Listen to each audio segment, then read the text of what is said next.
पिछले कई सप्ताह से शांत महाराष्ट्र की सियासत में देवेंद्र फडणवीस ने हलचल पैदा कर दी। पहले शरद पवार और फिर एकनाथ खड़से के घर पहुंचना और मुलाकात को सदिच्छा भेंट बताना कम से कम शिवसेना को तो नहीं पचा और शिवसेना के नेता संजय राउत तुरंत सामने आ गए।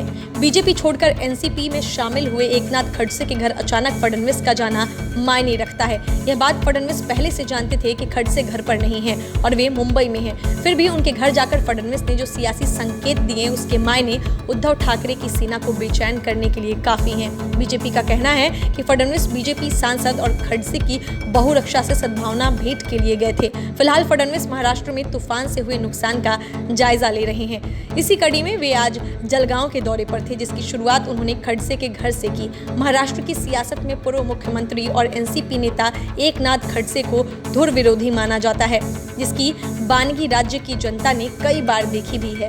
जब दोनों नेता एक दूसरे के खिलाफ बोलते हुए नजर आए या फिर सवाल से बचते हुए दिखाई दिए।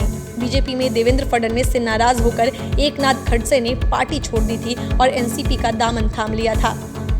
उसके बाद भी खड़से फडणवीस पर हमले का कोई मौका नहीं छोड़ते हैं। देवेंद्र फडणवीस एनसीपी सुप्रीमो शरद पवार से भी कुछ दिन पहले मिले थे। हालांकि बीजेपी ने इसे भी एक सामान्य मुलाकात बताया था। शिवसेना सांसद संजय राउत ने इस मुलाकात पर चुटकी लेते हुए कहा कि शरद पवार ने जरूर देवेंद्र फडणवीस को यह बताया होगा कि कैसे वह एक बेहतरीन लीडर ऑफ ऑपोजिशन बन सकते हैं। अगर फडणवीस इसी तरह का बर्ताव आगे भी करते रहें तो अगले 100 सालों तक बीजेपी की सत्ता महाराष्ट्र में नहीं आ पाएगी।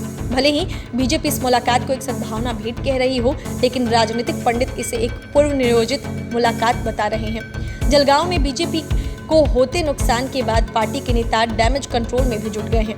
ऐसे में क्या बीजेपी खड़से पर कुछ नरम रुख अपना रही है? इस तरह के सवाल भी कार्यकर्ताओं के मन में उठने लगे हैं। फिलहाल इस दौरे पर एकनाथ खड़से की तरफ से कोई रिएक्शन सामने नहीं आया।